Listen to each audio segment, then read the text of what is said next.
My favorite Wallace and Gromit film might just be The Curse of the Were-Rabbit. Vengeance Most Foul was also really good, but I feel like it was missing an element. To find out, keep on watching.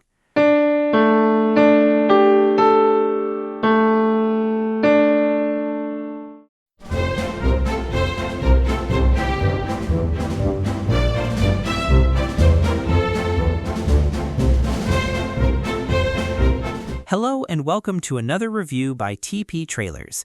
It's been a while since I did a review because of reasons, but I decided I might as well do this one. Aardman Animations is a really funny animation studio with all that British charm, and it usually doesn't miss the mark. So what about this one? As you already know, it did hit the mark, but why? To find out, we need the plot. Spoilers. So Wallace and Gromit are in this anti-pest business named Anti-Pesto to humanely capture rabbits. They are fairly successful at this. Meanwhile, Wallace is being put on a diet due to him being overweight, and he is only allowed to have vegetables, while Gromit is growing a giant melon for the giant vegetable competition at Toddington Hall. Meanwhile, at Toddington Hall, a man named Victor, who is also trying to get her to marry him, tries to help Lady Toddington by shooting her rabbits, but she doesn't want him to and wants it to be humane. Cue Wallace and Gromit using the Bunvac 3000, which sucks all the rabbits into it with ease. Then Wallace realizes he can use the Bunvac 3000 attached to the Mind Manipulation-O-Matic to hypnotize rabbits to not want to eat vegetables, and gets a successful case, with a rabbit they name Hutch. However, that night, a giant were-rabbit wreaks havoc by raiding places for vegetables, including the church. The Reverend gives this speech the next morning, and while Victor says they should shoot it, Toddington wants this to be done humanely, and Wallace says they'll use a big trap. That night, they use a fake lady rabbit to make the were-rabbit get attracted, only it falls off the truck. Then the were-rabbit appears as Wallace goes away to fix the lady rabbit and brings Gromit and the van into a tunnel, and they get out by their house. At first, they think Hutch is the were-rabbit, but it turns out to be Wallace, as Gromit sees. Wallace goes to Toddington to tell her that they captured Hutch, who he thinks is the were-rabbit, but almost eats Toddington's giant carrot before Gromit stops him. Gromit drives towards the woods and they end up by a tree that fell over the road. Wallace tries lifting it but is attacked by Victor, who is angry Wallace is taking Toddington from him, or so he thinks. Then Wallace turns into the were-rabbit and lifts the tree branch and runs off. Meanwhile, Victor buys golden bullets from the Reverend. The next morning, Wallace has bunny ears, and Gromit finally convinces him he's the were-rabbit after he sees Hutch started turning human-like. Lady Toddington comes to the door and tells Wallace that she has no choice but to let Victor shoot it. Wallace shuts the door as he starts turning into the were-rabbit, making her think he was being rude. Gromit gets the now were-rabbit Wallace away from Victor, who was about to shoot him, by using his lady rabbit costume. Then Victor cages Gromit, but Gromit gets Hutch to save him.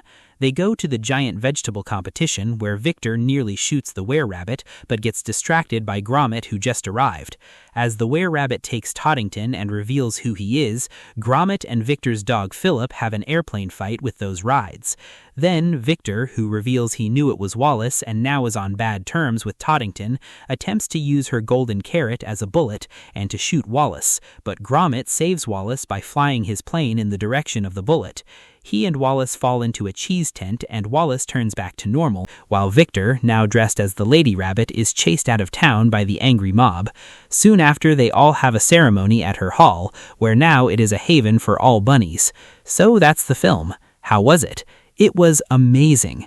I didn't think Wallace and Gromit could translate to the big screen well, but boy was I wrong. The intro sequence as they go to do their job is very epic, as is the music by Julian Knott with the help of Hans Zimmer, and the stakes are larger. The claymation, as always, is really good. Many of the jokes are funny. I like how the small rabbit's howling and later crying along with the were-rabbit. I like how they did the play on Christian things by making the Reverend bless that his vegetables grow bigger than everyone else's, and his magazine of nun wrestling he doesn't want anyone to know he has, as well as his fear of the were-rabbit. Victor is a foolish yet funny villain, as is his dog Philip, who for some reason has a lady purse. Some of the scenes have interesting vibes you just don't find in most other animated films, like Gromit alone in the truck listening to music and honking the horn.